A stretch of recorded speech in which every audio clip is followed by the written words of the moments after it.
I was standing barefoot on the cold pavement, watching my son's house burn like a warning no one had wanted to hear. The flames crawled up the walls greedy and loud, while the fire trucks screamed into the night, but I barely heard them. All I could hear was my own voice echoing in my head.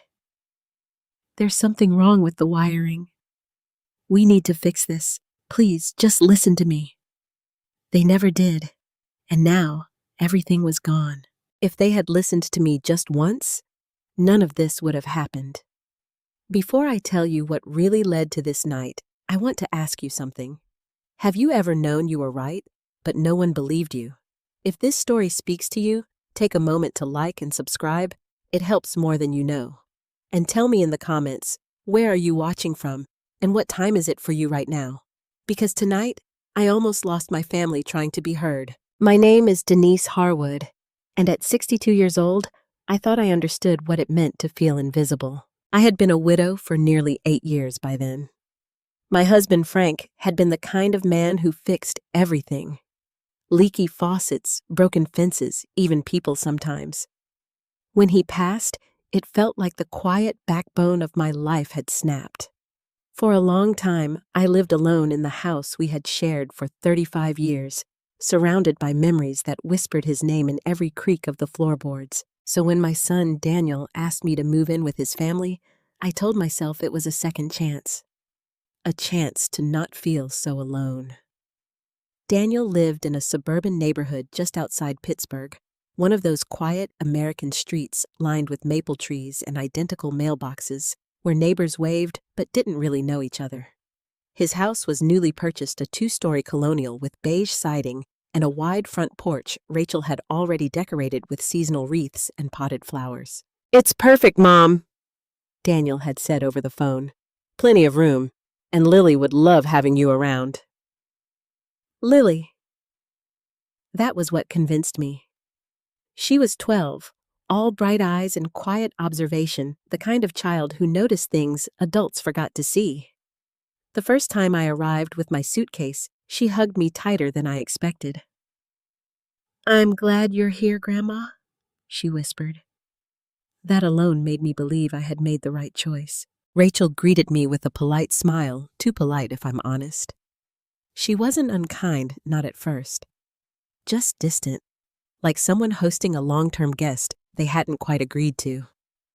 "We've set up the guest room for you," she said, leading me upstairs. "Make yourself comfortable." Guest room. Not your room. Not home. I noticed the difference even if I didn't say anything. Still, I told myself not to overthink it. People have different ways of adjusting. The first few days went smoothly enough. I helped with small things, cooking dinner, folding laundry, picking Lily up from school when Daniel and Rachel were both working late. I tried to be useful without being intrusive, careful not to step on Rachel's toes. But I also couldn't ignore what I saw. It started with something small. It always does. One afternoon, I was in the kitchen heating up a pot of soup. The house was quiet. Lily was upstairs doing homework, and Rachel was out running errands. As I reached for the outlet to plug in the electric kettle, I noticed the plastic felt warm. Too warm. I paused, pressing my fingers against it again. There was a faint, almost unnoticeable smell like something just beginning to burn. Most people might have ignored it, but I wasn't most people. Before I retired, I had spent over 20 years as a building maintenance supervisor for a large apartment complex. I'd seen what faulty wiring could do. I'd walked through charred hallways and apartments reduced to ash because someone dismissed a small issue. And that smell, that warmth, that wasn't small. I unplugged the kettle immediately and crouched down to inspect the outlet. There were faint discolorations near the edges, subtle, but there. A sign of overheating. My stomach tightened. When Daniel came home that evening, I waited until he had set his keys down and loosened his tie before bringing it up. "Danny," I said gently, "have you had the electrical system checked since you moved in?" He looked at me surprised. The inspection came back fine, Mom. Why? I noticed one of the outlets in the kitchen is running hot, and there's a slight burning smell. It might be nothing, but I really think you should have an electrician take a look. He hesitated for a second, just a second, but I saw it. That flicker of dismissal. We just bought the place, he said. Everything passed inspection. It's probably just an old outlet. I understand. He hesitated for a second, just a second, but I saw it. That flicker of dismissal. We just bought the place, he said. Everything passed inspection. It's probably just an old outlet.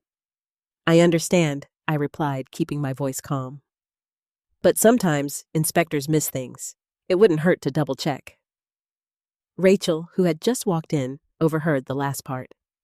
Double check what she asked, setting her purse down. Denise thinks there's something wrong with the wiring, Daniel said lightly, almost joking. Based on one warm outlet. Rachel let out a small laugh. Not loud, not cruel, but enough. Oh, Denise, she said, shaking her head. Older homes have quirks. You can't panic over every little thing. I'm not panicking, I said, feeling my cheeks warm. I'm just saying it's worth looking into. It's fine, she replied, already walking toward the kitchen. We'd notice if something was seriously wrong. I watched her go, my concern settling into something heavier. They didn't understand. This wasn't about quirks. It was about warning signs. The kind that come quietly before everything goes very, very wrong. That night, I lay in bed, staring at the ceiling, listening. Old houses have sounds. Pipes shifting wood, settling wind, brushing against the siding. I knew those sounds, but what I heard wasn't that. It was faint, intermittent, like a soft crackling hidden behind the walls. I held my breath, straining to hear it again. There it was, a tiny, almost invisible signal that something inside that house was not right. I turned onto my side, my chest tight with unease. Maybe I was overthinking it. Maybe Rachel was right. But deep down in that quiet place where instinct lives, I knew something they didn't. Something was wrong with that house. And the worst part, I wasn't sure anyone was going to listen to me before it was too late. The next morning, I tried to convince myself I had imagined the sound.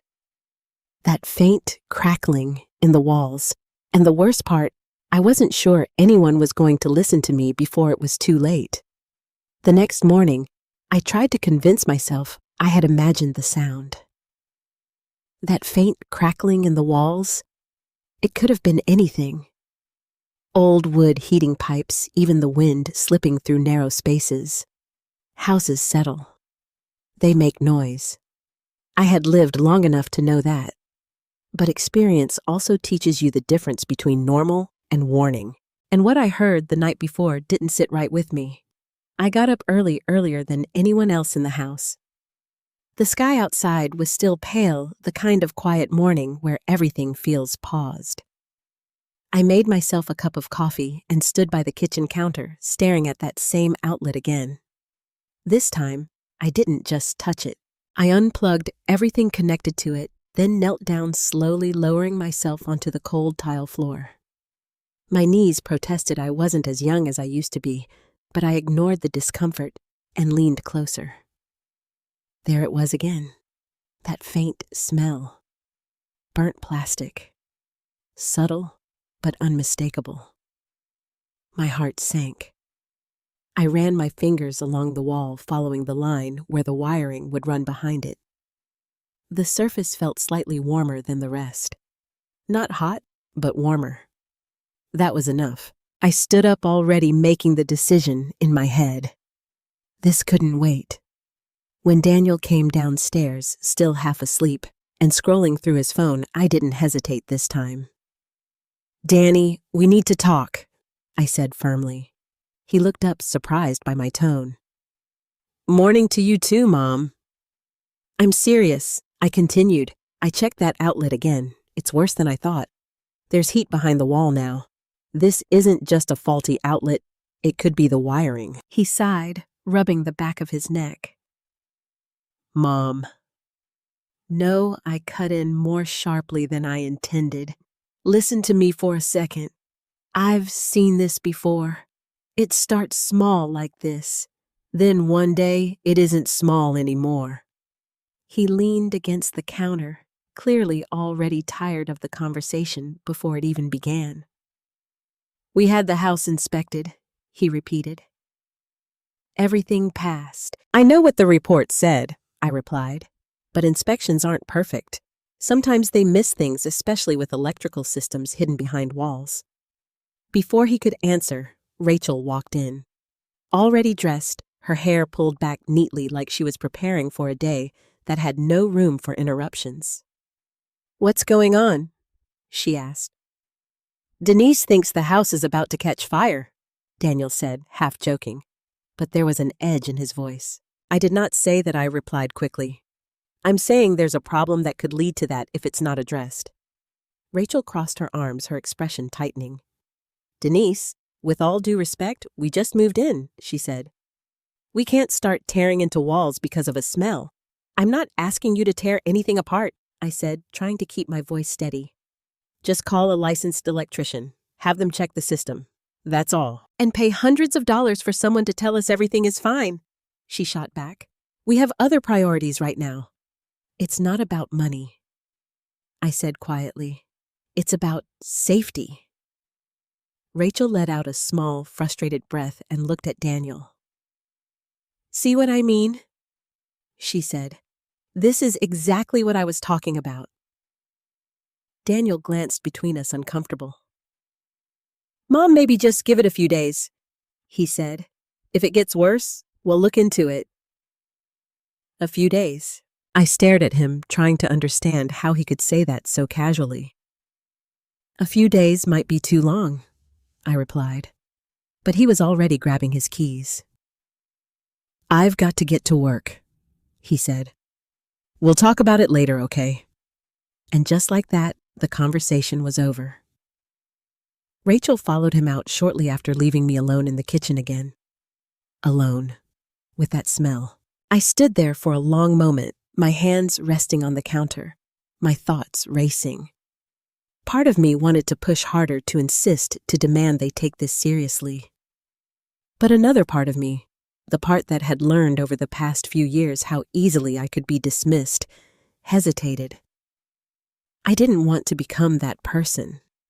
The one who nagged, the one who overreacted, the one everyone avoided because she always had something to worry about. So instead, I stayed quiet. At least for a while. Later that afternoon, I found Lily sitting at the dining table working on her homework. She had her headphones on, but she looked up when I walked in. Hey, Grandma, she said, pulling one earbud out. You okay? I forced a small smile. Of course, sweetheart. Why wouldn't I be? She shrugged. You just look worried. I hesitated. Children notice more than we give them credit for. I just think there might be something wrong with the house, I said, gently. Her eyes widened slightly. Like what? Nothing you need to be scared of? I reassured her quickly. Just something that should be checked. She nodded slowly, processing that. Mom said you worry a lot, she added almost apologetically. That stung more than I expected. I swallowed, keeping my voice calm. Sometimes worrying is just paying attention. Lily studied me for a moment, then gave a small nod. I think you're right, she said quietly. That surprised me. You do? I asked. Yeah, she shrugged. You notice things other people don't. For the first time that day, I felt a small flicker of relief. At least someone was listening. That evening, I decided to check the circuit breaker panel in the basement. If they wouldn't take my word for it, maybe I could find something concrete, something undeniable. The basement was dimly lit, the air cooler, and slightly damp. I walked carefully down the stairs, each step creaking under my weight. When I reached the panel, I opened it slowly. At first glance, everything looked normal. But then, I leaned closer. Some of the breakers were labeled poorly. Scribbled handwriting, faded ink. And one of them, just one, felt warm to the touch. Not hot, but warmer than the others. My chest tightened again. This wasn't just one outlet. This was deeper, more dangerous. And suddenly, the house didn't feel safe anymore. I stood there in the quiet basement, staring at that panel, and a single thought settled heavily in my mind. They can ignore me all they want, but this problem isn't going away. It's waiting. And when it comes back, it won't be quiet. I should have pushed harder that day. That thought stayed with me long after Daniel and Rachel left for work. It followed me into every quiet corner of the house, into every creak of the floor, every flicker of light that now felt suspicious. Because once you notice something is wrong, you can't unsee it. And worse, you can't unknow what it might lead to. I tried to keep busy. I really did. I washed dishes that were already clean. I wiped down countertops that didn't need wiping. I folded laundry twice just to have something to do with my hands. But no matter what I did, my attention kept drifting back to the same thing. The walls, the outlets, the silence between sounds. That afternoon, I decided to test something. I plugged the kettle back into the same outlet just briefly and turned it on. I stood there watching, waiting. At first, nothing happened. Then after about 30 seconds, I saw it. The faintest flicker in the kitchen light overhead. Not enough for most people to notice. But I noticed. I turned the kettle off immediately and unplugged it again, my pulse quickening. That wasn't normal. That was load instability. Something drawing more current than the system could safely handle. I had seen it before, too many times, and every time it ended the same way. Badly. I straightened slowly, pressing my lips together as a wave of frustration rose in my chest. Why won't they listen? That evening I tried again. Dinner was quiet at first. Rachel had made grilled chicken and steamed vegetables. Daniel sat at the table scrolling through emails on his phone, barely looking up. Lily picked at her food, glancing between all of us like she could feel something simmering beneath the surface. I set my fork down. I need to bring something up again, I said carefully. Rachel didn't even look up. Denise. Please, I added softly. Just hear me out. Daniel sighed, but put his phone down. Okay, Mom. Go ahead. I took a breath. I tested the outlet again today, I said, and when I turned on the kettle, the lights flickered. That's not just a bad outlet. That suggests a bigger issue with the wiring or the circuit load. Rachel let out a quiet, irritated laugh, shaking her head. You tested it, she repeated. So now we're running experiments in the kitchen. I'm trying to make sure your house is safe, I replied, my voice tightening despite my effort to stay calm. Our house is safe, she said firmly. We had professionals check it. And I'm telling you, I said, leaning forward slightly, that something was missed. Daniel rubbed his temples. Mom, we appreciate your concern, but... No, I interrupted, my voice rising before I could stop it. You don't understand. This isn't just concern. This is experience. I've seen what happens when people ignore signs like this. No, I interrupted, my voice rising before I could stop it. You don't understand. This isn't just concern. This is experience. I've seen what happens when people ignore signs like this. Rachel's chair scraped against the floor as she pushed it back slightly. And I've seen what happens when someone comes into a home and starts pointing out everything that's wrong, she shot back. That's not what I'm doing. It feels like it, she said sharply. Every day it's something. The outlets, the wiring, the noise in the walls. It's exhausting. I froze for a moment. Exhausting. That was how she saw me. not as someone trying to protect them, but as a problem. "I'm not trying to criticize your home," I said more quietly now. "I am trying to prevent something from happening to it to all of you."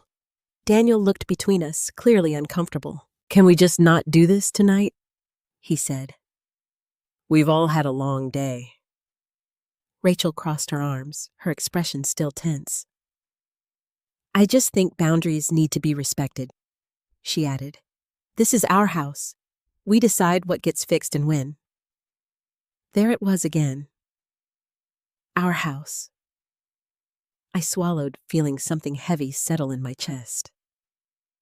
"I understand," I said slowly.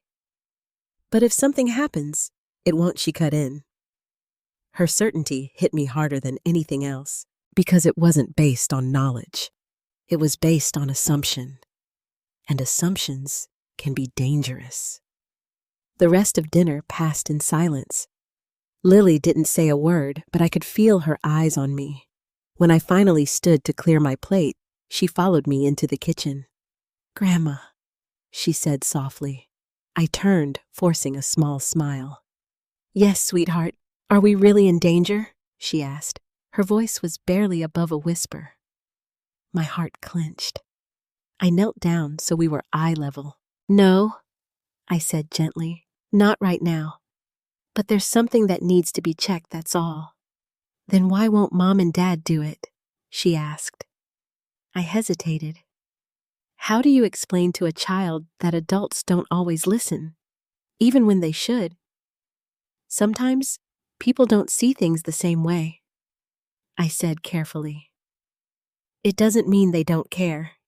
It just means they haven't understood yet. Lily nodded slowly, but I could tell she wasn't fully convinced. "Okay," she said. That night, the house felt different, heavier, like something unspoken had settled into the walls. Rachel barely acknowledged me as she moved around the house. Daniel avoided eye contact. And I stayed mostly in my room, staring at the ceiling, listening again. The crackling was louder now, still faint, still easy to dismiss, but no longer ignorable. I sat up in bed, my heart pounding softly. This wasn't just in my head. Something was happening inside those walls, something that didn't care whether anyone believed me or not. I swung my legs over the side of the bed and stood moving quietly through the hallway. The house was dark shadows stretching across the floor. I paused near the kitchen, holding my breath. There it was again. A soft, uneven sound, like something struggling. I pressed my hand against the wall. Warm. Warmer than before. A chill ran through me. I stepped back slowly, my mind racing.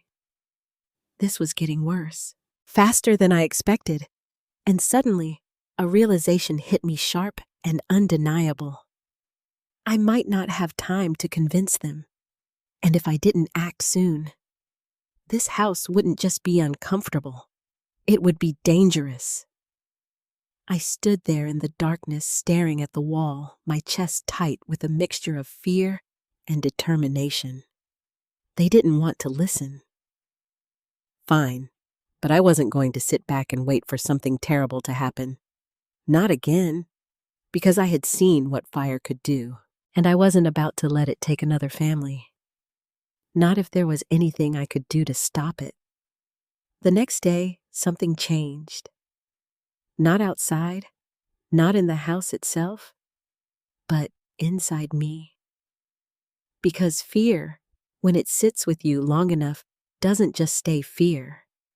It turns into urgency. And urgency doesn't wait politely to be invited into conversation.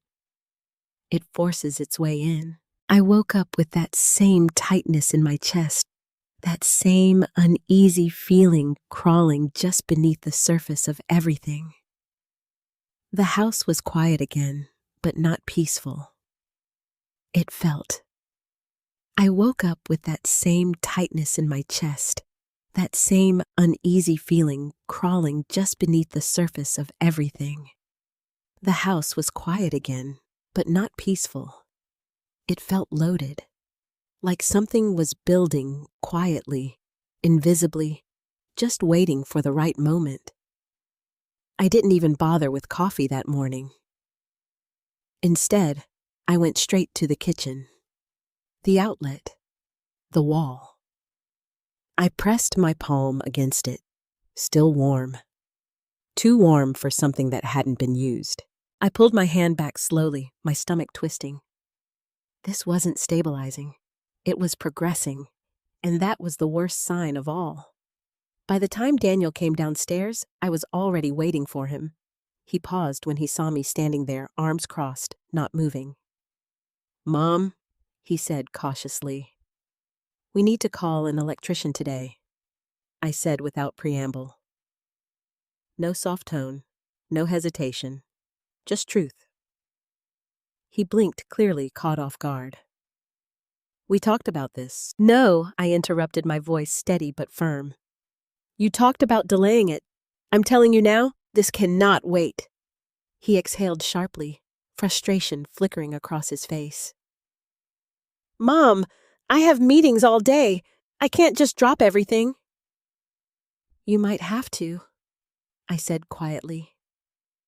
That made him stop, because I didn't raise my voice. I didn't argue. I just said it like it was inevitable. Rachel walked in right then, already holding her coffee mug, and immediately sensed the tension. "What now?" she asked. Daniel rubbed his face. "Mom wants us to call an electrician today." Rachel let out a short laugh, but there was no humor in it. "You're still on this," she said, looking at me. "I'm not on this," I replied. "This is happening whether you believe it or not." She set her mug down harder than necessary.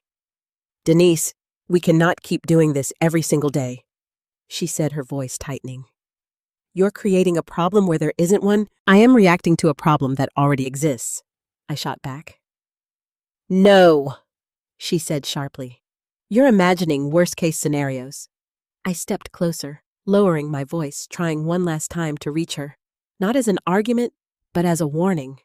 "Rachel, I've seen worst-case scenarios," I said. "They don't start big. They start exactly like this."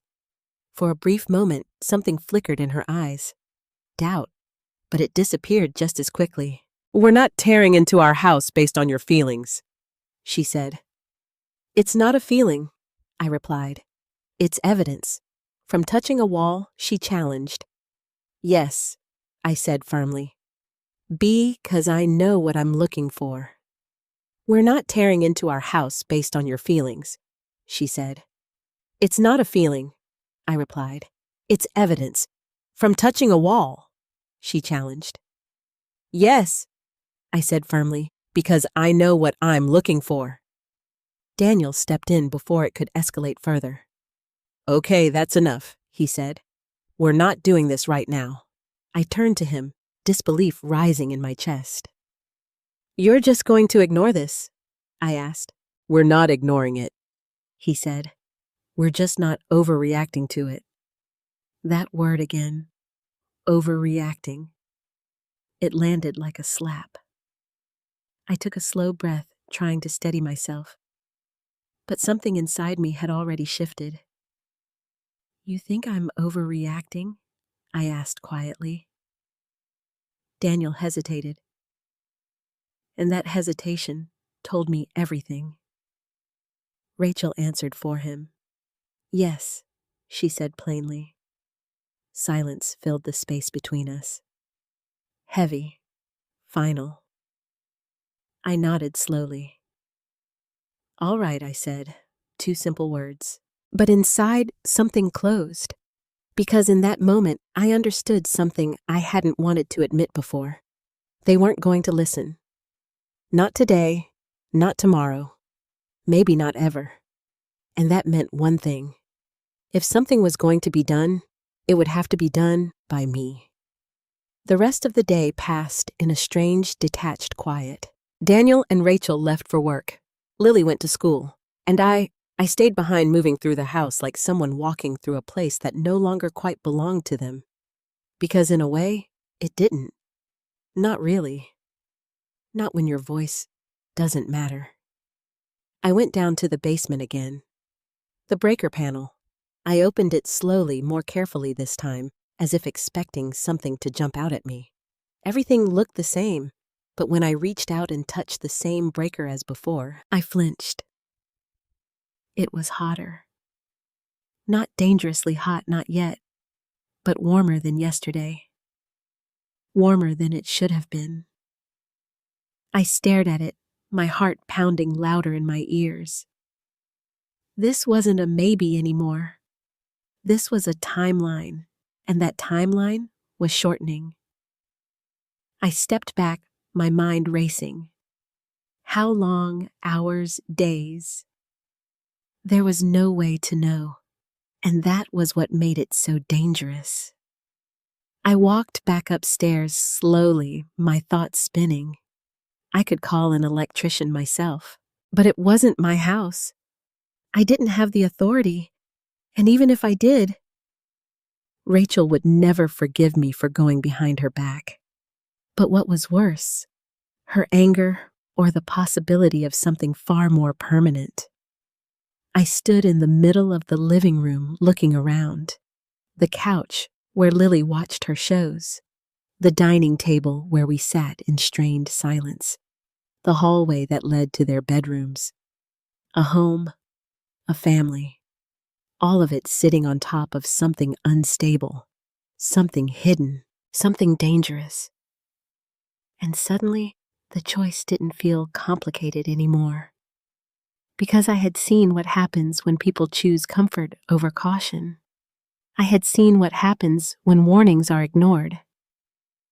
I wasn't going to let that happen again.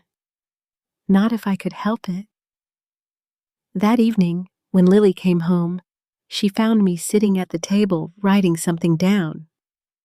"What are you doing?" she asked, setting her backpack down. I looked up at her and smiled gently. "Just making a list," I said, of what I hesitated for a second. Things we should do just in case I said. She walked over, curiosity pulling her closer. "Like what?" I slid the paper slightly so she could see. Emergency numbers, exit plans, safe spots. Her eyes widened a little. "Grandma, is this serious?" I met her gaze. "Yes," I said quietly. "It is." She swallowed, then nodded. "Okay," she said. "No argument, no dismissal, just trust." And in that moment, I realized something that made my chest ache. The only person in that house who believed me was the one with the least power to change anything. I folded the paper slowly, my mind already moving ahead, planning, preparing. Because if they wouldn't act, then I would, before it was too late. I didn't realize how far things had gone until Rachel said it out loud. It happened 2 days later. 2 days of silence. 2 days of pretending everything was normal while the house quietly told a different story. Daniel avoided me as much as he could. He left early, came home late, and when he was around, he stayed buried in his phone or his laptop. Rachel barely spoke to me at all, unless it was necessary, and even then, her words were clipped polite in a way that felt colder than anger. And Lily stayed close, not physically always, but emotionally. I could feel it. She watched me the way someone watches a storm they don't fully understand, but know is coming. That morning started like any other, or at least it tried to. I was in the kitchen again. Of course, I was wiping down the counter for the 3rd time, my thoughts drifting back to the same problem I couldn't solve alone. The outlet had stopped feeling warm, and somehow that scared me more. Because problems don't just disappear like that, they shift, they hide. They wait. I turned my head slightly, listening. Nothing. No crackling. No sound at all. Too quiet. That was when Rachel walked in. She didn't say good morning. She didn't look at me right away either. She went straight to the coffee maker, pressing buttons with a little more force than necessary. The silence stretched. I could feel it building, and I knew this wasn't going to stay quiet. "I think we need to talk," she said finally. Her voice was calm. Too calm. I set the cloth down slowly. "All right," I said. She turned to face me, then crossing her arms. "This situation isn't working," she said. There it was. No build-up, no soft introduction, just a line drawn. "I'm not sure what you mean," I replied, though I had a feeling I already did. "Yes, you do," she said. This constant tension, the arguing, the atmosphere. I swallowed, keeping my voice steady. "I've been trying to prevent something serious from happening. And I've been trying to keep my home from turning into a place where I feel criticized every single day," she shot back. I flinched slightly at that. "That's not my intention." "But it's the result," she interrupted. Daniel walked in, right then sensing the tension immediately. "What's going on?" he asked. Rachel didn't take her eyes off me. "I'm setting boundaries," she said. Daniel froze. "What kind of boundaries?" he asked carefully. Rachel exhaled slowly, as if she had already rehearsed this. "I need Denise to stop interfering in decisions about this house," she said. "No more comments about wiring or inspections or things that might go wrong." I felt my chest tighten. Rachel Daniel started, but she raised a hand slightly. "I'm serious," she said. "This is affecting all of us." I looked at Daniel, searching his face, waiting, hoping. He hesitated, and in that hesitation, I saw it. He wasn't going to stand up for me. "Mom," he said slowly, "maybe we can just ease off this topic for a while." Something inside me cracked. Not loudly, not dramatically, just quietly, like something finally giving way after too much pressure. "You want me to ignore it?" I asked. "No," he said quickly. "Just stop bringing it up constantly." "I bring it up because it's getting worse," I replied. "Because every day that passes, that's your perception," Rachel said firmly. "No," I said, my voice rising now, despite myself. "That's reality." "Denise," she said, sharper this time, "this is not your house." The words hit harder than anything else she had said before, not because they were new, but because this time she meant them as a boundary. A line I was not allowed to cross. "I know it's not my house," I said quietly, "but it is my family." "And we are fine," she said. "We don't need to be managed." "I'm not managing you," I said. "I'm trying to protect you from something that hasn't even happened," she shot back. I took a step forward, my hands trembling slightly. "It will happen if you don't deal with it," I said. "You don't know that," she said. "Yes, I do," I replied. The room went still, because of how certain I sounded, because of how certain I was. Rachel stared at me for a long moment, then shook her head slowly. "This is exactly what I'm talking about," she said. "You talk like something terrible is inevitable, like we're all just waiting for disaster." "Because you are," I said. Silence, heavy, unforgiving. Daniel stepped between us slightly, his voice low but firm. "Mom, that's enough." I turned to him, my heart sinking. "You don't believe me either," I said. He looked away. "I just think you're taking this too far." That was it. That was the moment everything shifted. Not the argument, not the words, but the realization.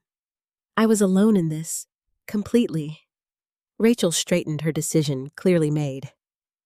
"I think it would be best if you gave us some space," she said. I blinked. "What does that mean?" "It means," she said carefully, "that maybe staying here isn't the best arrangement right now." The words hung in the air like something unreal. "Are you asking me to leave?" I asked. Daniel's head snapped up. "Rachel, I'm asking for peace in my home," she said. My home. Not ours. Not shared. Hers.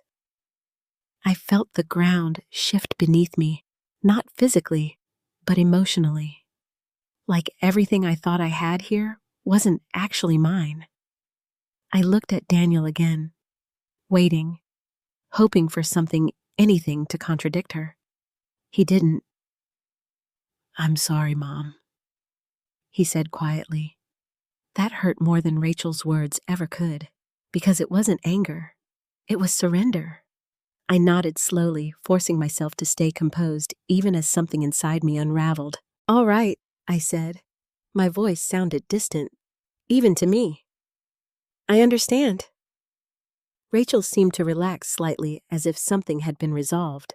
But nothing had been resolved. Not really. Because the problem, the real problem, was still there. Still hidden. Still waiting. And now, I might not even be there when it finally revealed itself. I turned and walked out of the kitchen without another word, my mind racing, my chest tight. They thought this was about control, about interference, about boundaries. They didn't understand. This wasn't about any of that. This was about time, and time was running out.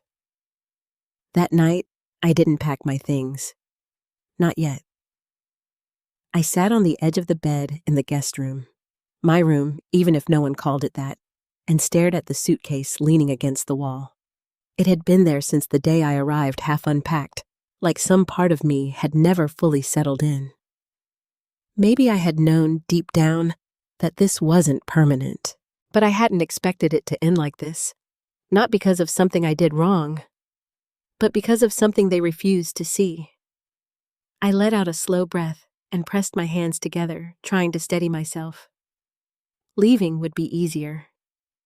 That was the truth. No more tension, no more arguments, no more feeling like a stranger in someone else's home. But leaving would also mean something else. It would mean walking away knowing what was coming, and that I couldn't do, not when Lily was here, not when I had seen the signs, not when I knew. A soft knock pulled me out of my thoughts. Grandma Lily's voice came through the door. "Come in," I said gently. She stepped inside, closing the door quietly behind her. Her eyes moved immediately to the suitcase, then back to me. "Are you leaving?" she asked. There was no accusation in her voice, just fear. I forced a small smile. "I'm thinking about it." Her face fell. "Because of Mom?" she asked. I hesitated. "It's complicated," I said. She walked closer, sitting beside me on the bed. "I don't want you to go," she said softly. That simple sentence hit me harder than anything Rachel had said. "I don't want to go?" "Either," I admitted. "Then don't," she said, as if it were that easy. I looked at her, wishing it were. "Sometimes staying isn't up to just one person," I said. She frowned, thinking about that. "But you're right about the house," she added suddenly. I blinked. "What do you mean?" She hesitated, then leaned in slightly, lowering her voice like she was sharing a secret. "I heard it too," she said. A chill ran through me. "Heard what I asked." The sound, she said. "In the walls. At night." My heart skipped. "When I asked?" "Last night," she said. It sounded like something snapping or popping. I closed my eyes for a second, so it wasn't just me. It was getting louder, more noticeable, more dangerous. I told Mom, Lily continued, but she said it was just the pipes. Of course she did. I opened my eyes and looked at her, really looked this time. She was scared, trying not to show it, but I could see it in the way her hands twisted in her lap. Listen to me, I said gently, placing my hand over hers. If anything ever feels wrong, if you smell smoke or hear something strange, you come find me immediately. Okay. She nodded quickly. Okay. And if I'm not here, I added the words, catching slightly in my throat, you go outside, right away, no matter what. Her eyes widened. Is it that bad? She asked. I didn't answer right away, because I didn't want to scare her, but I also didn't want to lie. It could be, I said softly. She swallowed, then nodded again. Okay. We sat there in silence for a moment, the weight of that conversation settling between us. Then she leaned against me, resting her head on my shoulder. I wish Mom would listen to you, she murmured. I wrapped my arm around her, holding her close. So do I whispered. Later that night, after Lily went to bed, I made a decision. If I couldn't convince them with words, I would prepare for what came next, quietly, carefully, without asking for permission. I started small. I checked every smoke detector in the house. 2 of them weren't working. That didn't surprise me. I replaced the batteries in one and installed a brand new unit in the hallway near the bedrooms. Rachel would probably notice eventually, but by then, it would already be there. I moved through the house slowly, methodically. Kitchen, living room, hallway. Everywhere I went, I paid attention. And everywhere I went, I found something. Outlets that felt warm. Lights that flickered just slightly when turned on. A faint smell that lingered longer than it should. It was worse than I thought. Far worse. By the time I reached the basement again, my hands were trembling, not from fear alone, but from the overwhelming certainty of what I was seeing. I opened the breaker panel. This time I didn't just touch it. I watched, listened, and there it was, a faint, intermittent buzzing, low, unsteady, wrong. I leaned closer, my breath catching. Then, a tiny spark, barely visible, gone in an instant. But I saw it, and that was enough. I stepped back quickly, my heart pounding in my chest. That wasn't a warning anymore. That was failure beginning. I stood there in the dim light, staring at the panel, my mind racing. This wasn't a matter of if. It was when. And suddenly, Rachel's words echoed in my head again. Maybe staying here isn't the best arrangement right now. Maybe she was right, because if I stayed, I would be here when it happened. But if I left, who would make sure Lily got out? I closed my eyes, pressing my hand against my forehead. This wasn't a choice anymore. It was a responsibility. I turned and walked back upstairs, slowly, my decision forming with every step. I wouldn't leave. Not yet. Not until I knew they were safe. Even if they didn't want me here. Even if they never thanked me. Even if they never understood. Because sometimes, doing the right thing means staying in a place that no longer feels like home. I paused at the top of the stairs, looking down the hallway toward the bedrooms. Everything was quiet, still, normal. But I knew better. And as I stood there, one thought settled deep in my chest. heavy and unshakable. Whatever was coming, I was going to be ready. The fire didn't start with flames. It started with silence. A deep, unnatural silence that woke me sometime after midnight. At first, I didn't understand what had pulled me out of sleep. My room was dark, the house still. No movement, no sound. And that was exactly what felt wrong. Because over the past few nights, I had grown used to something else. The faint crackling, the subtle ticking inside the walls. It had become part of the background, like a warning that never fully disappeared. But now, nothing. I sat up slowly, my heart already beginning to beat faster. The absence of sound wasn't comforting. It was ominous. I swung my legs off the bed and stood holding my breath as I listened harder. Still nothing. Then a soft click. Somewhere distant, followed by a faint hum. My stomach dropped. I knew that sequence. Power shifting, load transferring. Something in the system had just changed. I moved quickly now, stepping into the hallway. The air felt different, warmer. Not hot, but heavier, like heat was gathering in places it shouldn't. "Lily," I whispered, knocking gently on her door. No response. I opened it slightly.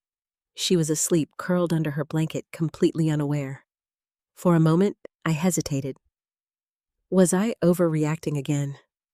But then, a sharp pop, louder this time, from downstairs.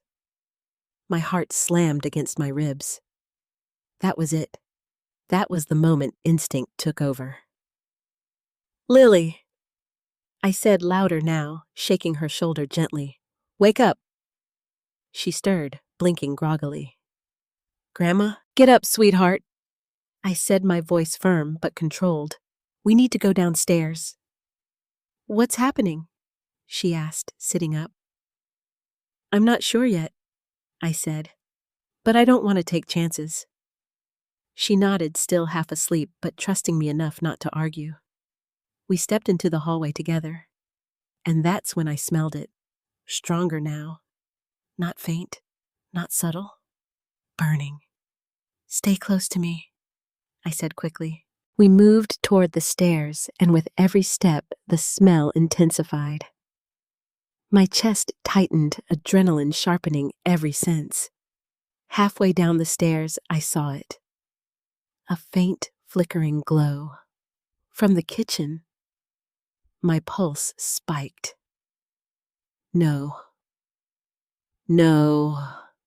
From the kitchen, my pulse spiked. No.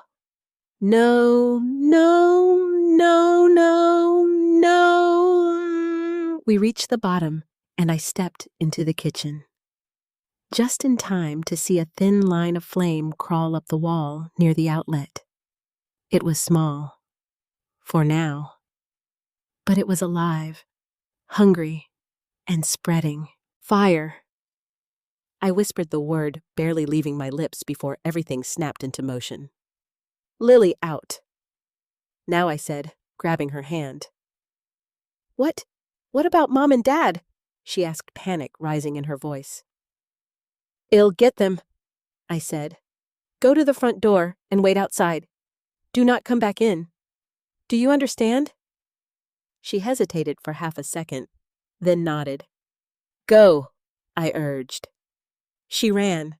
I turned and sprinted toward the stairs, my heart pounding so hard it drowned out everything else. "Daniel," I shouted. "Rachel, wake up." No response. Smoke was already beginning to creep upward, thin but fast. I took the stairs 2 at a time. "Daniel!" I yelled again, pounding on their bedroom door. This time, I heard movement. What is it?" Daniel's voice came groggy and confused. "Fire!" I shouted. "Get up now!" The door flew open. Daniel's face pale, Rachel behind him, still disoriented. What are you talking about? She started. Kitchen, I cut in. It's spreading. We need to get out. That woke them. Completely. Rachel's expression shifted from confusion to shock in an instant. Oh my God, grab nothing, I said. Just move. Smoke was thicker now, curling along the ceiling. Daniel rushed toward Lily's room instinctively. She's already out, I said quickly. I sent her outside. Relief flashed across his face. Good, he said. Come on, I urged. We moved toward the stairs together, but the moment we reached the top, a wave of heat hit us. Stronger now. The flames had grown. Fast. Too fast. Rachel gasped. Oh my God, the kitchen was no longer just flickering. It was burning. The wall near the outlet was fully ignited now, flames licking upward, reaching toward the cabinets. This way, I said, pulling them toward the front door. We moved quickly, staying low as the smoke thickened. My lungs burned with each breath, but I forced myself to keep going. The front door came into view, and then we were outside. Cold air hit my face like a shock. Lily stood on the lawn, exactly where I told her to be, her eyes wide with fear. Grandma, she cried. I'm here, I said, pulling her into a quick embrace. Behind us, the house crackled, louder now, angrier. Daniel grabbed his phone, dialing 911 with shaking hands. Rachel stood frozen, staring at the house like she couldn't process what she was seeing. This can't be happening, she whispered. But it was. Flames pushed through the kitchen window, shattering the glass with a sharp crash. Smoke poured into the night sky, thick and dark. And as I stood there, holding Lily, watching the fire consume the place they had called safe, one thought echoed in my mind louder than the sirens approaching in the distance. I had been right, and I would give anything to have been wrong. The fire trucks arrived within minutes. But minutes are a long time when something is burning. I stood there on the lawn barefoot, still holding Lily against me as the first engine screeched to a stop in front of the house. Red lights flashed violently against the night, painting everything in urgency, our faces, the neighbors gathering outside, the thick smoke pouring from the windows. Stay back! One of the firefighters shouted as they rushed past us, already pulling hoses from the truck. Daniel stepped forward instinctively. That's my house. Sir, you need to stay behind the line. Another firefighter said firmly, guiding him back. Rachel hadn't moved. She stood a few feet away from us, staring at the house like she was watching something unreal. Her arms hung at her sides, her face pale, eyes wide and unfocused. This isn't happening, she whispered again. But it was. The kitchen window exploded outward with a sharp crack, flames bursting through like they had finally found their way out. The fire had grown fast, too fast for something that had started so small. Exactly the way I had feared. Lily tightened her grip on my arm. Grandma, she whispered. I've got you, I said, though my own voice trembled. Water blasted against the side of the house, steam rising as firefighters fought to control the flames. Orders were shouted back and forth, precise and urgent, but even as they worked, I could see it. The fire had already spread into the walls, into the structure, into the very bones of the house. Daniel ran a hand through his hair, pacing back and forth. How did this even happen? He muttered. We were just sleeping. I closed my eyes briefly. I knew how. But I didn't say it. Not yet. Rachel finally turned, looking at me for the first time since we had gotten outside. Her expression was different now. Not defensive, not dismissive. Something else. Fear. What started it? She asked, her voice barely holding together. I hesitated, because the truth wasn't simple anymore. It looked like the kitchen wall. I said carefully. Near the outlet. Her face drained of what little color it had left. The outlet, she repeated. Daniel stopped pacing. The one you kept talking about? He asked. I nodded. Silence fell between us. Heavy, crushing. And in that silence, something shifted. Not the fire, not the night, but them. Rachel's shoulders dropped slightly like something inside her had finally given way. Oh my God, she whispered. She looked back at the house, then at me again. You said something was wrong, she said. I didn't answer right away, because this wasn't about being right. Not anymore. I tried to warn you, I said quietly. Daniel let out a sharp breath, frustration and panic colliding. Why didn't we just call someone? He said, more to himself than anyone else. Rachel pressed a hand to her mouth, her eyes filling with tears. I thought it was nothing, she said. I thought you were just... She stopped herself, but she didn't need to finish. I knew what she had been about to say. Overreacting. The word hung there anyway, unspoken but present. I didn't want to cause problems, she added weakly. We just moved in. Everything felt fine. Problems don't announce themselves, I said softly. They hide. She looked at me, then really looked at me, and for the first time since I had moved in, she listened. A loud crash pulled all of our attention back to the house. Part of the roof near the kitchen had begun to collapse, inward sparks flying into the night as the structure weakened. Lily gasped. Daniel swore under his breath. Rachel broke. She turned away from the scene, covering her face, as sobs finally escaped her. I'm so sorry, she cried. I'm so sorry. I watched her for a moment, my chest tightening. This wasn't the victory of being right. This was the cost. And it was too high. I stepped toward her, slowly placing a hand gently on her shoulder. We're all okay, I said. That's what matters. She shook her head, tears streaming down her face. You tried to tell us, she said. And I didn't listen. I pushed you away. Rachel, I interrupted softly. Stop.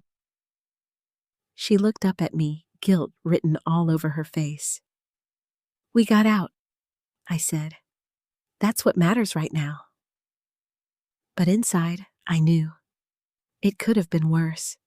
So much worse. A firefighter approached us, then removing his helmet as he walked over. Are all of you accounted for? He asked. Yes, Daniel said quickly. 4 of us. We're all out. The firefighter nodded. Good, he said. We've got the fire contained to the first floor for now, but there's significant damage. Do you know what might have caused it? Daniel hesitated, then looked at me. I felt all 3 of them watching me now, waiting. The firefighter followed his gaze. Ma'am, he asked. I took a slow breath. There were issues with the wiring, I said. Overheating outlets, flickering lights. I suspected a fault behind the kitchen wall. The firefighter's expression shifted slightly, more focused now. Did you have it inspected? He asked. Daniel shook his head slowly. No, he admitted. The firefighter nodded once, not judging but not surprised either. We see that a lot. The firefighter's expression shifted slightly more focused now. Did you have it inspected? He asked. Daniel shook his head slowly. No, he admitted. The firefighter nodded once, not judging but not surprised either. We see that a lot, he said. Electrical fires can start exactly that way. Small signs that get overlooked. Rachel let out a quiet sob. I closed my eyes briefly. That was the confirmation. Not that I needed it, but hearing it out loud made everything real in a way that hurt. We'll need to do a full investigation, the firefighter continued. But from what you're describing, it's very possible the fire started from faulty wiring in that area. Daniel swallowed hard. Rachel turned away again, unable to look at the house. Lily squeezed my hand, and I stood there, surrounded by flashing lights and rising smoke, feeling something settle deep in my chest. Not relief, not satisfaction, just a quiet, heavy truth. I had done everything I could, and it still hadn't been enough to stop it. But it had been enough to get them out. The fire was finally under control sometime close to dawn. By then, the house wasn't really a house anymore. We stood across the street, wrapped in borrowed blankets from a neighbor, watching what was left of it smolder in the early morning light. The flames were gone, but smoke still curled up from the structure in slow, ghostly streams, like the house itself was exhaling its last breath. The kitchen was completely destroyed. The roof above it had collapsed inward. Windows were shattered. Black soot stained everything it touched. And the smell of burnt wood, melted plastic, and something deeper, something final, hung heavy in the air. Lily leaned against me exhausted. She hadn't said much since we got out, but her grip on my hand hadn't loosened once. Daniel stood a few feet away, talking quietly to one of the firefighters, his voice low and strained. Rachel sat on the curb, wrapped in a blanket, staring at nothing. No one knew what to say, because there were no words for this moment, only consequences. After a while, the firefighter Daniel had been speaking to approached us again. He looked tired but composed, like someone who had seen this scene too many times before. "I'm going to need to ask you a few questions," he said gently. Daniel nodded. "Of course." The firefighter turned to me. "You mentioned earlier that there were signs of electrical issues," he said. "Yes," I replied. "Can you walk me through exactly what you noticed and when?" I took a breath, gathering my thoughts. "The outlet in the kitchen felt warm," I said, "at first just slightly, then more noticeably over the past few days. There was also a burning smell, plastic electrical. Lights flickered when certain appliances were used, and the breaker panel, one of the circuits, was warmer than the others." The firefighter listened carefully, nodding as I spoke. "Did you observe any sounds?" he asked. "Yes," I said. "Crackling inside the walls, especially at night." It got louder over time. He exchanged a quick glance with another firefighter nearby. "That's consistent with electrical arcing," he said. "It can happen when wires are damaged or overloaded." Rachel flinched at that word, arcing, like something violent hidden. "Well, conduct a full investigation," the firefighter continued, "but based on what you've described and the burn pattern we're seeing, it's very likely the fire started inside the wall near that outlet." Daniel closed his eyes briefly, his jaw tightening. Rachel's shoulders began to shake again. I stood still, letting the confirmation settle over all of us, not because I needed it, but because they did. "You said you noticed these issues for a few days?" the firefighter asked. I hesitated for half a second, then nodded. "Yes." There was a pause. Not long, but long enough. Daniel looked at me slowly. "Why didn't we—" he started, then stopped himself, because he already knew the answer. Rachel looked up at me, her eyes red and swollen. "You told us," she said, her voice breaking. "You told us over and over I didn't say anything, because there was nothing left to say." The firefighter cleared his throat gently. "The important thing," he said, "is that everyone got out safely. Electrical fires can spread very quickly, especially when they start inside walls. If you had been asleep longer, or if the smoke detectors hadn't gone off. He didn't finish the sentence. He didn't need to. Rachel covered her face again. Daniel turned away, staring at the ruins of his home like he was trying to process how everything had changed in a single night. Lily looked up at me. "You woke me up," she said quietly. I nodded. "Yes," she swallowed. "If you didn't," I squeezed her hand gently. "But I did," I said, and that was the only part of this that mattered. A few hours later, the sun rose, fully casting light over everything that had been hidden in the dark. The damage looked even worse in daylight. What had once been a home was now a structure barely holding together, charred and broken. A place filled with memories. Reduced to something unrecognizable. An investigator arrived not long after, clipboard in hand, expression serious. He walked through what was left of the house with the firefighters documenting everything. We waited, and waiting was the hardest part, because now there was no action to take, no warning to give, no way to change what had already happened. Only the truth coming slowly into focus. After what felt like hours, the investigator finally approached us. He introduced himself, then looked at Daniel. "I have a preliminary assessment," he said. Daniel nodded, bracing himself. "The fire appears to have originated within the wall cavity in the kitchen," he explained. "Specifically along an electrical line connected to that outlet." Rachel let out a soft, broken sound. He continued. "There's evidence of prolonged overheating, likely due to faulty wiring or a loose connection. Over time, that can cause insulation to degrade, leading to arcing, eventually ignition. There's evidence of prolonged overheating, likely due to faulty wiring or a loose connection. Over time, that can cause insulation to degrade, leading to arcing, eventually ignition." Daniel swallowed hard. "So it was preventable?" he asked. The investigator paused. Careful. Measured. "In many cases," he said, "early signs like heat smell or flickering can indicate a developing issue.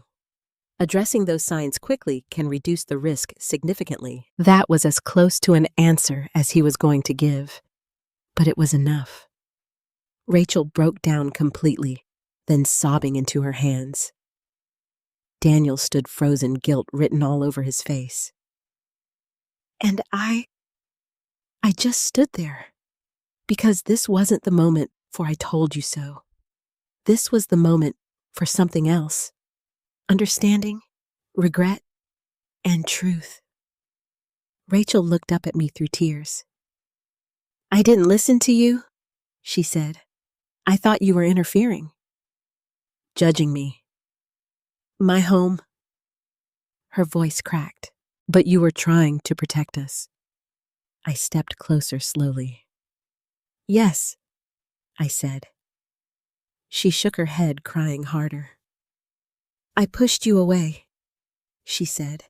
"I told you to leave, and you still stayed." I swallowed, emotion rising in my chest. "I stayed because I knew something was wrong," I said. "And because you're my family." Daniel stepped forward, then his voice low. "I should have backed you up," he said. "I should have taken it seriously." I looked at him. "You didn't understand," I said, gently.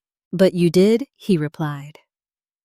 Silence settled between us again, but this time it was different.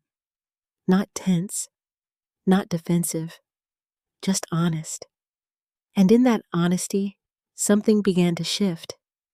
Not the house, not the damage, but us. Because sometimes it takes losing everything to finally see what truly mattered all along. We didn't go back into the house. We weren't allowed to.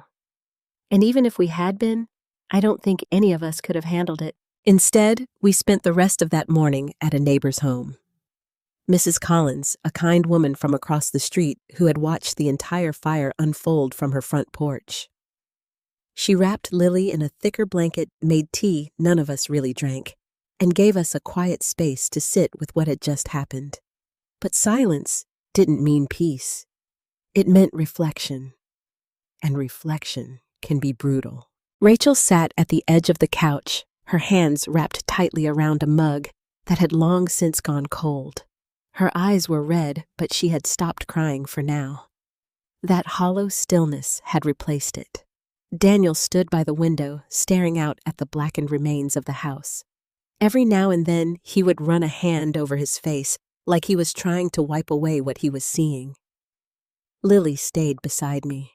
She didn't ask questions. She didn't cry. She just leaned against me quietly, her small hand still wrapped around mine, as if letting go might make everything worse. And I watched them, because there was something happening now, something deeper than the fire itself. The truth was settling in, slowly, painfully. Rachel finally broke the silence. "I keep replaying it," she said, her voice low and fragile. "Every conversation, every time you said something, every time I told you it was nothing." I didn't respond right away, because this wasn't about correcting her. This was about letting her see it. "I thought you were judging me," she continued. "Like I wasn't taking care of my home, like I wasn't doing enough."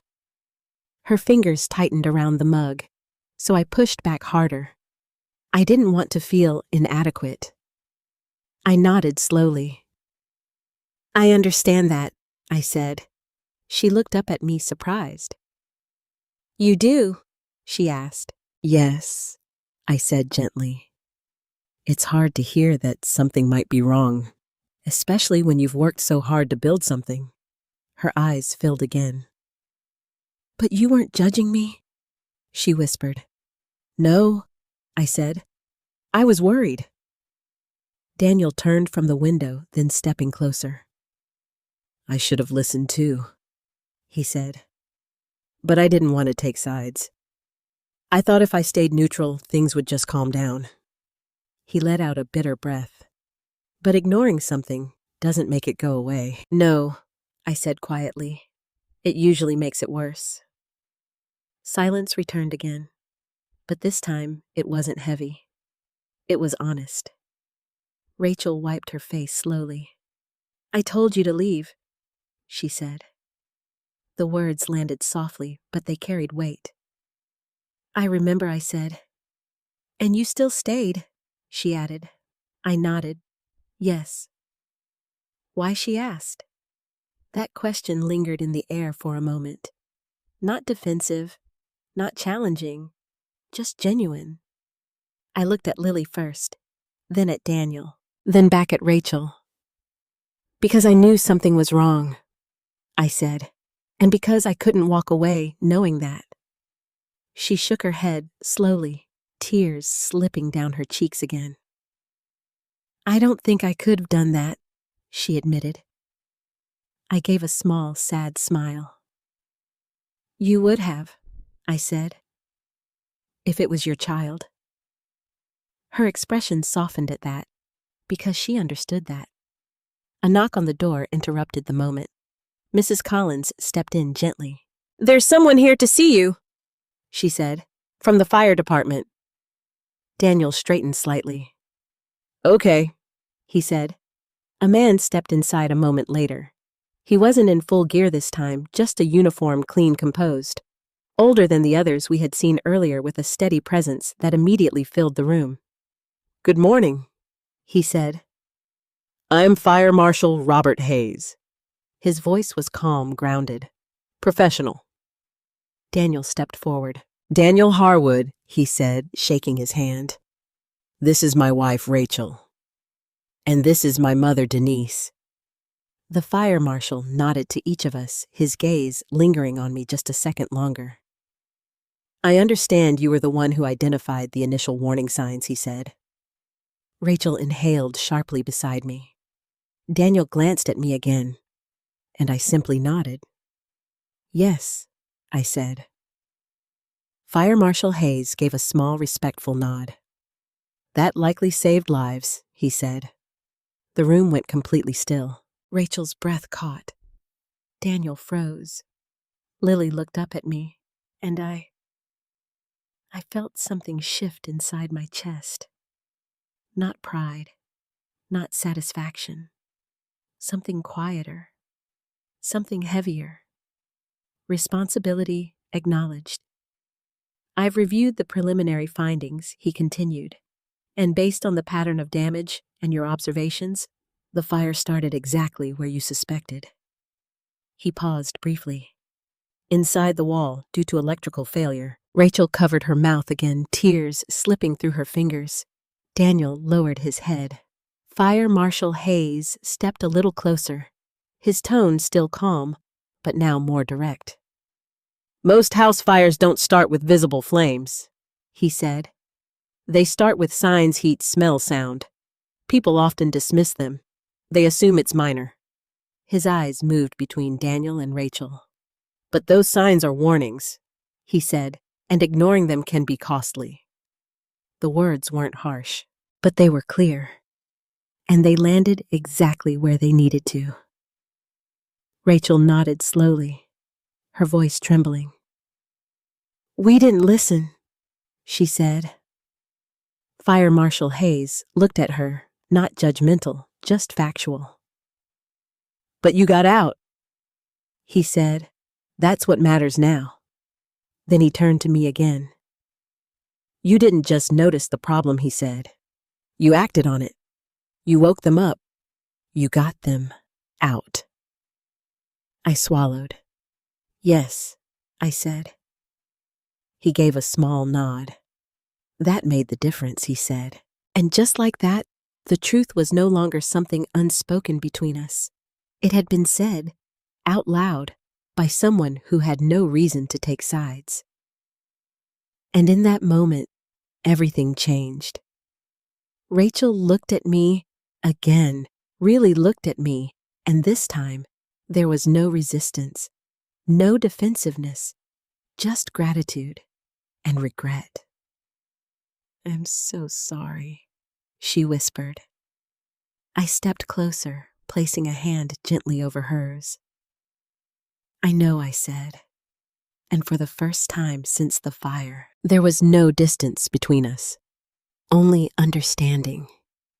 The days after the fire blurred together, not because nothing happened, but because everything did. Loss has a strange way of slowing time and speeding it up all at once. Each moment feels heavy, stretched, yet somehow the hours disappear before you can fully process them. We moved into a small extended stay hotel across town. 2 rooms, neutral walls, temporary furniture, a place that smelled faintly of cleaning supplies and didn't hold any memories. It wasn't home, but it was safe, and after everything that had happened, safety mattered more than comfort. Lily adjusted the fastest. Children always do.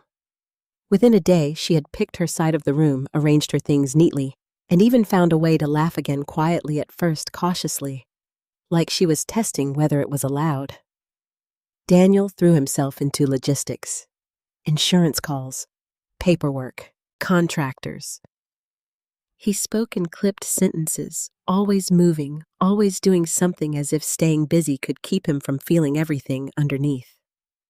Rachel was different. She slowed down. She moved carefully, like someone walking through a space where everything might break again if she stepped too hard. And with me, she changed the most. On the 3rd evening, after Lily had fallen asleep and Daniel was still on the phone with an insurance agent, Rachel knocked softly on my door. "Can I come in?" she asked. "Of course," I said. She stepped inside, closing the door gently behind her. For a moment, she didn't speak. She just stood there, her hands clasped together like she was trying to find the right place to begin. "I keep thinking about that night," she said finally. I nodded. So do I. She swallowed. But not just the fire, she added. Everything before it. I sat quietly, letting her continue. Every time you mentioned something, every time I brushed it off, she said, her voice tightening. I keep hearing my own words. How sure I sounded. How dismissive. She looked up at me, her eyes filled with something raw. I made you feel like you didn't belong, she said. The honesty in her voice made my chest tighten. You were protecting us, she continued. And I treated you like you were a problem. I shook my head slightly. You were protecting your sense of control, I said gently. That's human. But I hurt you, she said. There it was. Not defensiveness, not explanation, just truth. I took a slow breath. Yes, I said quietly. You did. She flinched, but she didn't look away. I'm sorry, she said. Those words weren't rushed. They weren't automatic. They were deliberate, earned, and I could feel that. I know, I said. She stepped closer, sitting across from me. I think I was afraid, she admitted. Of what? I asked. She hesitated. Of being wrong, she said. Of not being as capable as I thought I was. Of someone else seeing something I didn't. I nodded slowly. That kind of fear can be loud, I said. She gave a small, sad smile. It was loud enough to drown you out, she said. We sat there in silence for a moment, but it wasn't the uncomfortable silence we used to have. It was reflective, healing in a quiet way. I don't want to be that person anymore, she said softly. Be that person anymore, she said softly. You're not, I replied. She shook her head. I was, she said, and I need to own that. There was strength in her voice now. Not perfection, not defensiveness, just accountability, and that mattered.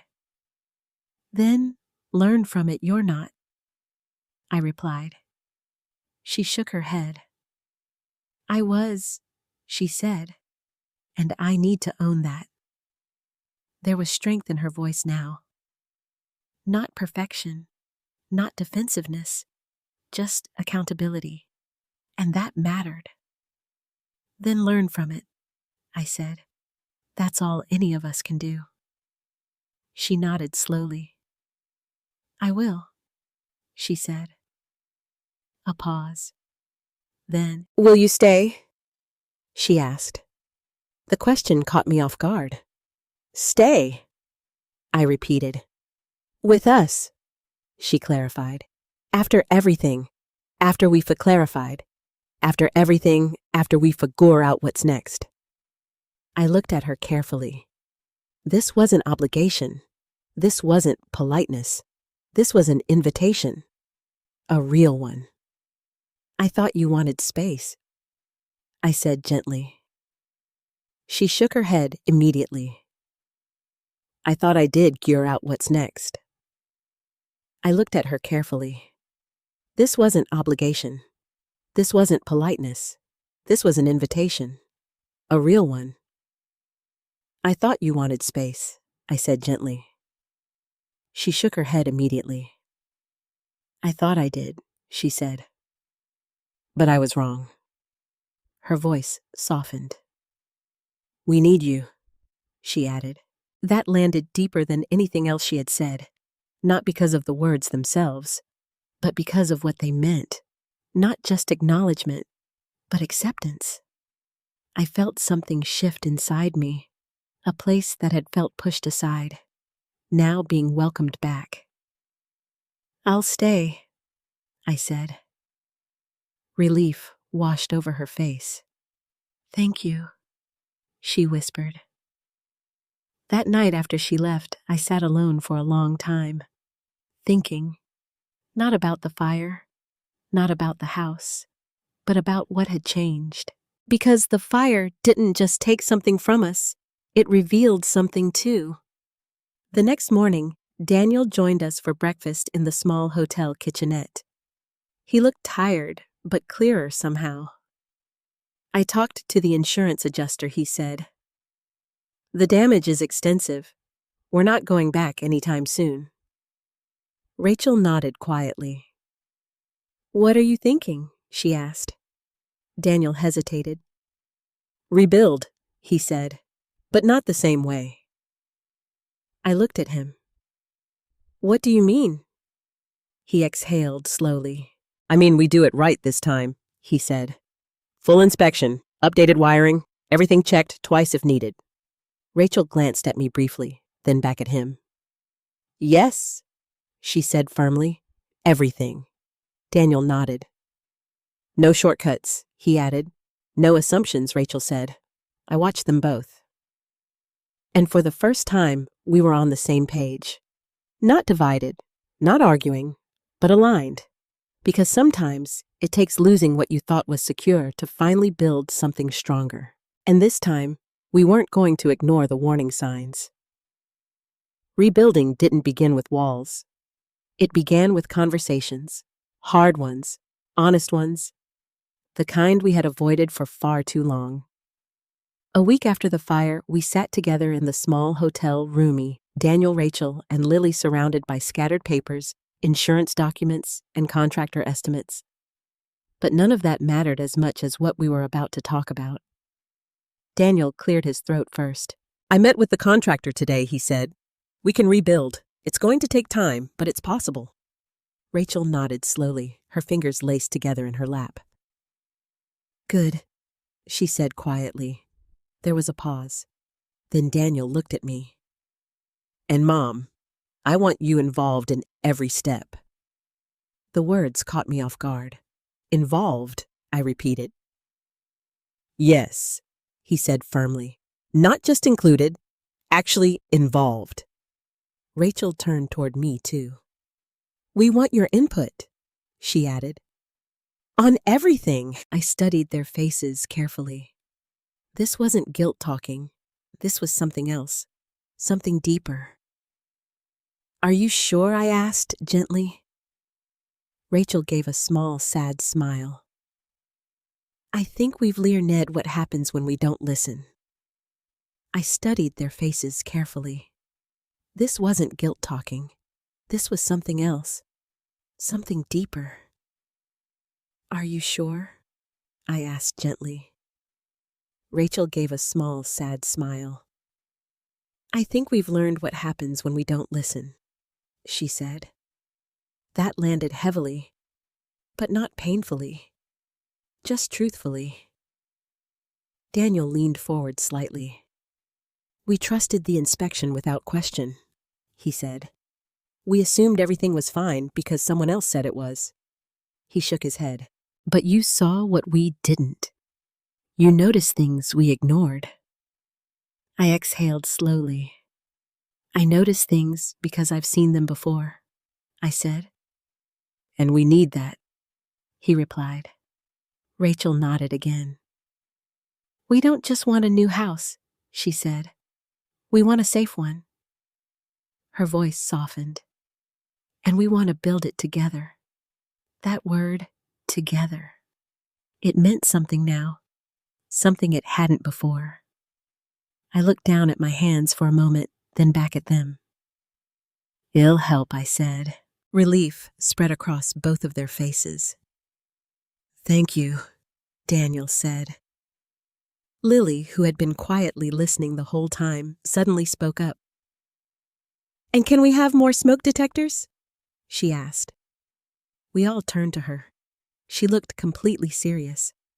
Everywhere, she added. Rachel let out a soft laugh, emotional, not amused. Yes, she said. Everywhere, Daniel nodded. Absolutely, he agreed. I smiled gently at Lily. That's a very good idea, I said.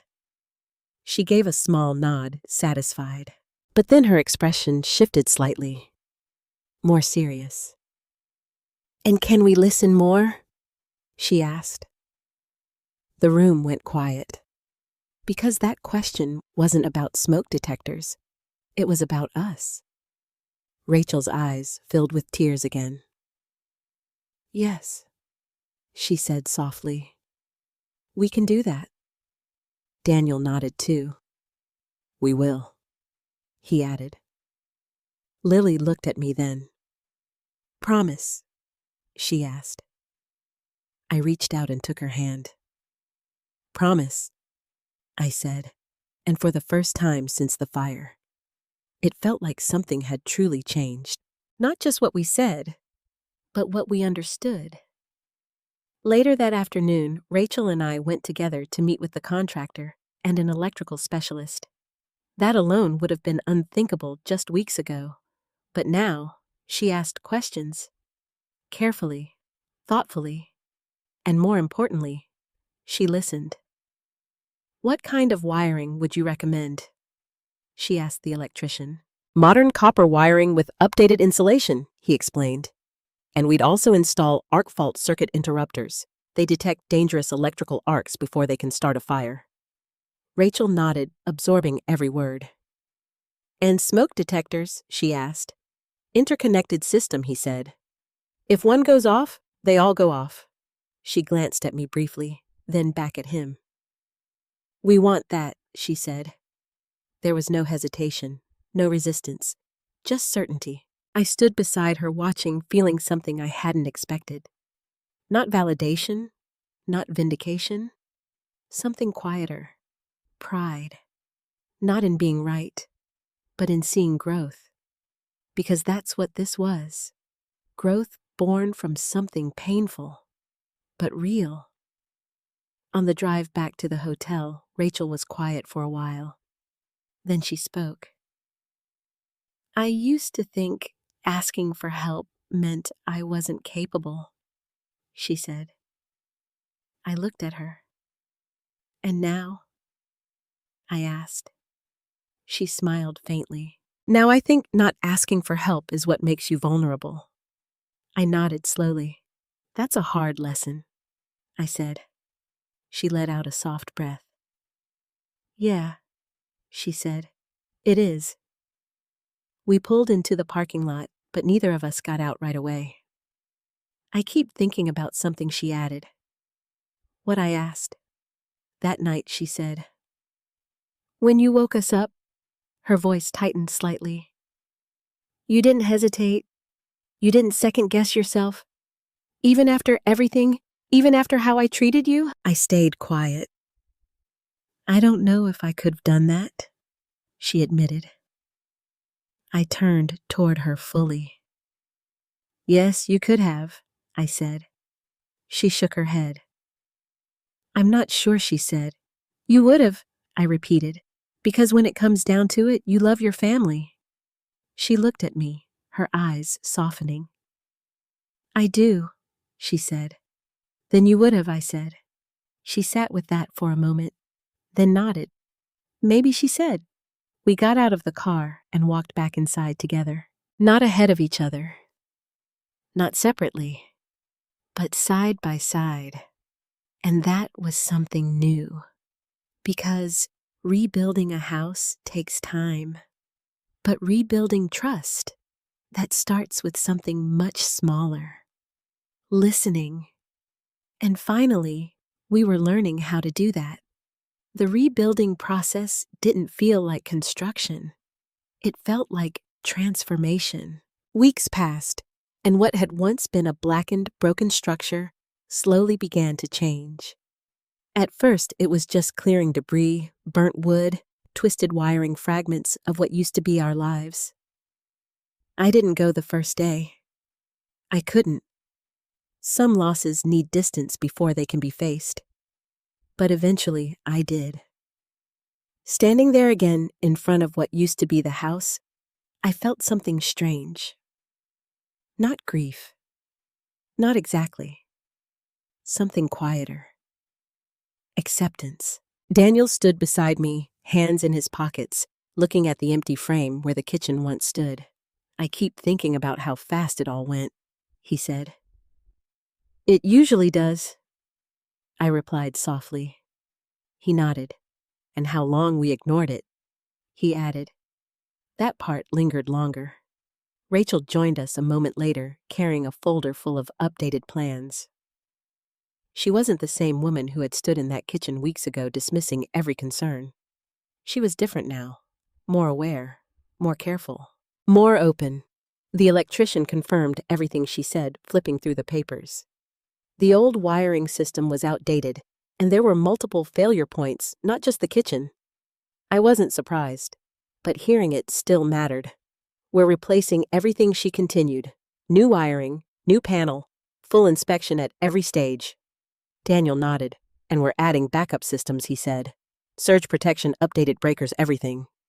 Rachel looked at me. "And we're not skipping a single check," she added. There was no defensiveness in her voice, no hesitation, just commitment. I gave a small nod. "That's good," I said. She hesitated for a moment, then stepped closer. "I should have trusted you," she said quietly. I met her eyes. "You trust me now," I replied. She nodded. "I do."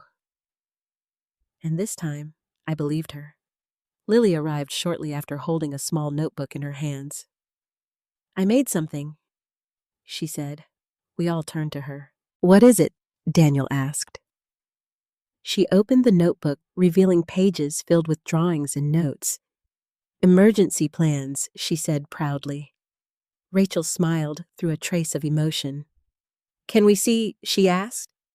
Lily nodded eagerly. She flipped through the pages. "This is the new house," she explained, pointing to a drawing.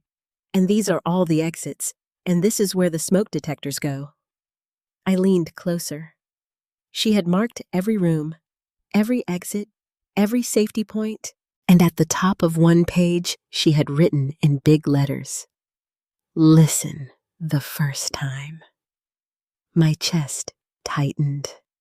Rachel noticed it too. Her hand moved instinctively to her mouth. "That's a good rule," Daniel said quietly. Lily nodded. "So we don't forget again," she said. No one corrected her. No one softened it, because she was right. We couldn't afford to forget. As construction began, I found myself more involved than I had ever expected. Contractors asked for my input. Electricians walked me through their plans. Inspectors double-checked systems and then checked them again. And every time, someone listened. Really listened. Rachel often stood beside me during those conversations, asking questions, writing things down, making sure she understood every detail. Not because she didn't trust others, but because she had learned something important. Awareness matters. One afternoon, as we stood inside the partially rebuilt structure, Rachel turned to me. "I used to think being confident meant not questioning things," she said. I looked at her, and now I asked. She smiled faintly. "Now I think real confidence is knowing when to question everything."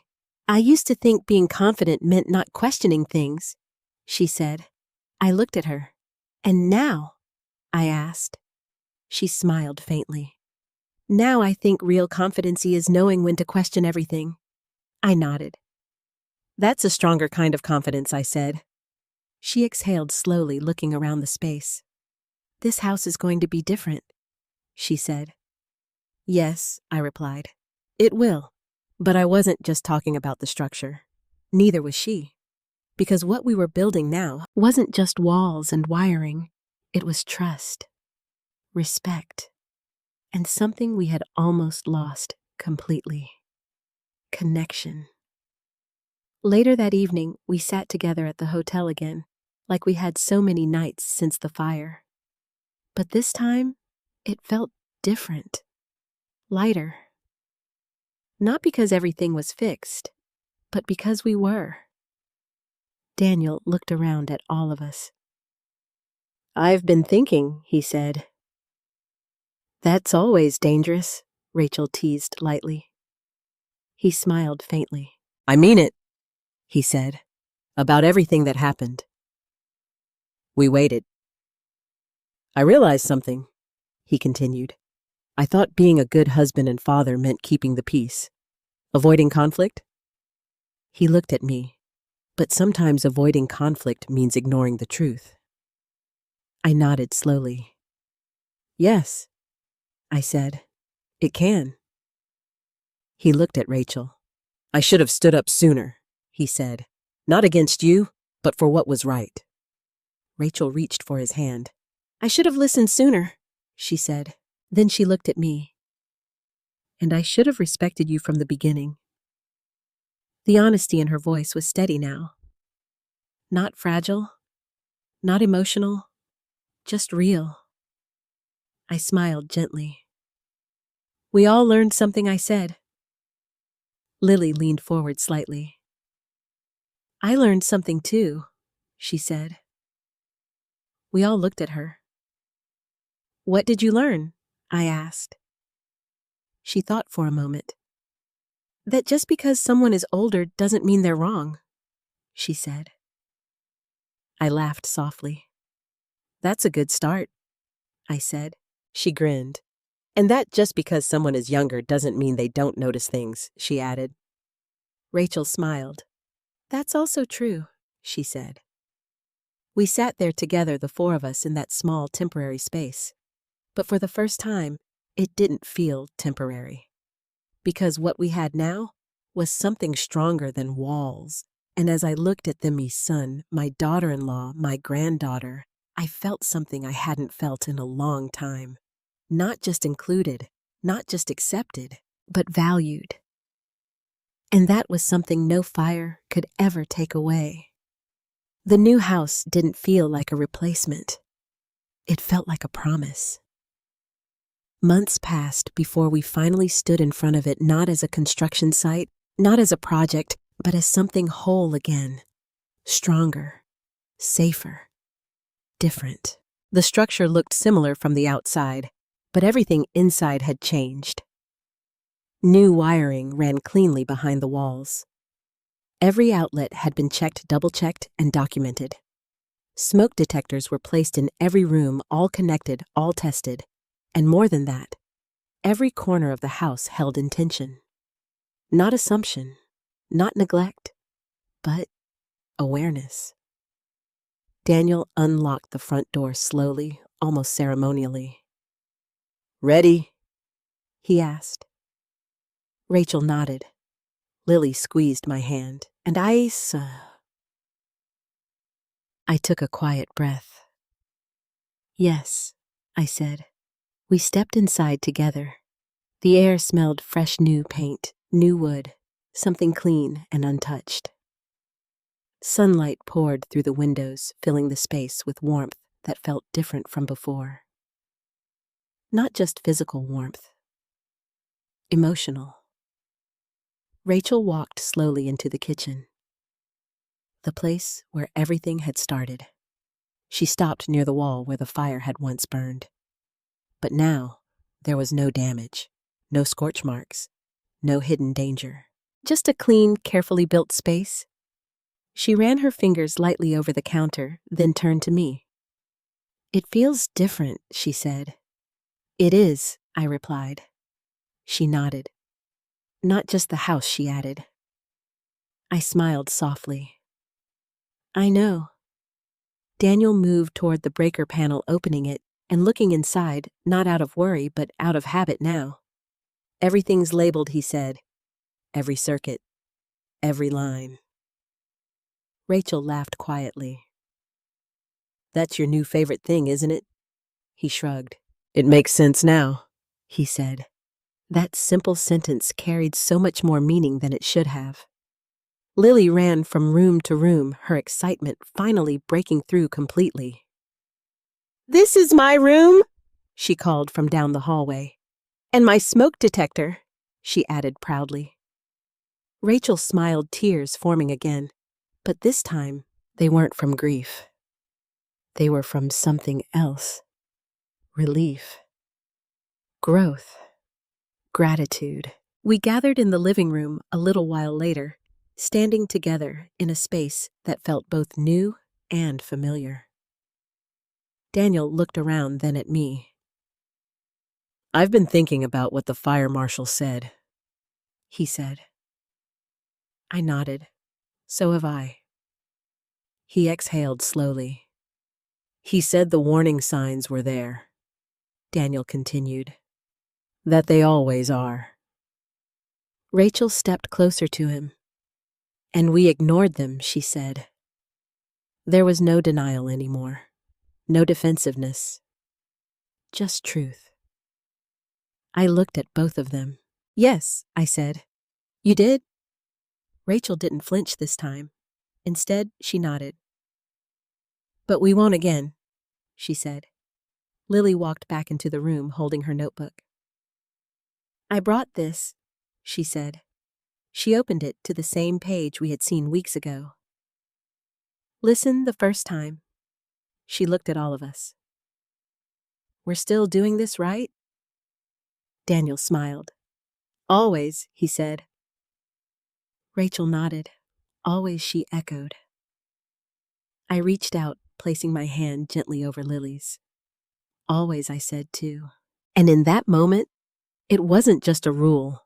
It was a commitment.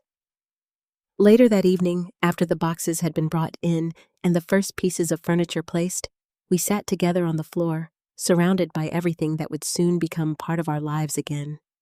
But there was no rush, no urgency, just presence. Rachel turned to me. "I used to think being right was about proving something," she said. I listened quietly. "But now I think being right is about protecting something," she continued. Her eyes softened. "You were right," she said. "But more importantly, you cared." I felt something tighten in my chest. "That's all I wanted," I said. She nodded. "I know that now." Daniel leaned back against the wall, looking at both of us. "I think we all needed this," he said. Rachel raised an eyebrow slightly. "A fire?" she asked. He shook his head. "No," he said, a wake-up call. Silence settled over us. But it wasn't heavy. It was complete. Because everything that needed to be said had been. Lily yawned softly, leaning against my shoulder. "I'm glad we're all here," she murmured. I wrapped an arm around her. "So am I said. Rachel looked at me again. "Thank you for staying," she said. I smiled gently.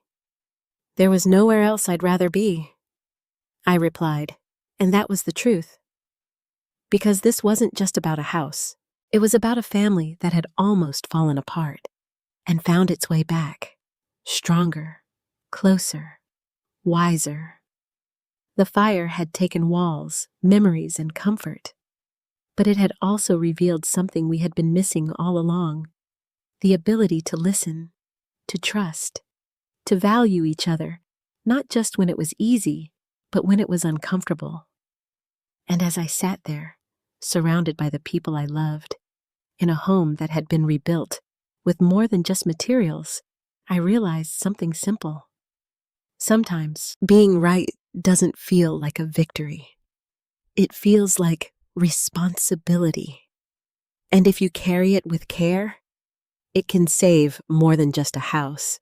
It can save a family. Sometimes life doesn't teach us gently. Sometimes it shakes us awake. This story isn't really about a fire. It's about the quiet warnings we choose to ignore. The small signs we dismiss because they're inconvenient, uncomfortable, or challenge our sense of control. Denise didn't raise her voice to be right. She spoke because she cared, and that's the part many of us miss in our own lives. How often do we dismiss concern as criticism? How often do we confuse pride with strength? And how often do we wait until something breaks before we finally listen. Rachel's journey is something many people recognize but don't always admit. The fear of being wrong, the instinct to defend instead of understand, the belief that asking for help means losing control. But real strength is the ability to pause, to listen, to reconsider, to say, maybe I need to look at this differently. And Daniel's lesson matters just as much. Avoiding conflict doesn't create peace, it delays truth. And truth, when ignored long enough, doesn't disappear. It grows until it forces its way into the open, sometimes quietly, sometimes violently. And Lily, she represents something powerful, clarity. Because children don't complicate things the way adults do. They see patterns, they remember, and they hold us accountable in the simplest way possible. Listen, the first time, if there's one thing to take from this story, it's this. Pay attention to the small warnings. Listen to the people who care enough to speak. And don't let pride silence what might protect you. Because sometimes, the difference between loss and safety is simply choosing to listen. If this story resonated with you, I'd truly love to hear your thoughts. Have you ever ignored a warning you later wished you hadn't? Or been in a situation where someone tried to tell you something important, but it was hard to hear? Share your experience in the comments. And if you're watching from somewhere in the world right now, tell me where you are and what time it is. I always love seeing where these stories reach. Don't forget to like and subscribe if you believe stories like this matter. Because sometimes, the right story at the right moment can change the way we listen.